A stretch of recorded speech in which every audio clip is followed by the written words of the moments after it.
এক্ষুনি আমার কাছে আসলো, সেটা আপনারাও দেখুন। 30/8/2026 অবধি চলবে, ভেরিফিকেশন হবে, প্রত্যেকটি যোগ্য প্রাপক পাবে, অযোগ্যরা বাতিল হবে, একজনও প্রকৃত দিদি বোন অন্নপূর্ণা যোজনা থেকে বঞ্চিত হবেন না।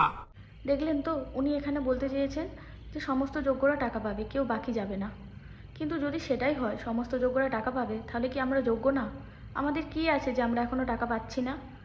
10 তারিখ তো আজকে হয়ে গেল। আজকে বলেছিল সমস্ত কাজ আজকে শেষ করা হবে, যারা 30শে জুনের ভেতরে অ্যাপ্লাই করেছে। কিন্তু এখনও তো আমাদের আন্ডার প্রসেসই আছে, এখনও তো অ্যাপ্রুভ হচ্ছে না। তাহলে অ্যাপ্রুভ কবে হবে আর? আমরা কবে টাকা পাবো? আমাদের আগে যারা টাকা পেয়ে গিয়েছে তাদের কি এইভাবেই ভেরিফিকেশন হয়েছিল? তাদের তো এভাবে ভেরিফিকেশন হচ্ছিল না। তাহলে আমাদের বেলায় এত কেন ভেরিফিকেশন? আমরা কি তাহলে যোগ্য না? আপনাদের কি মতামত আপনারা কমেন্ট করে জানান।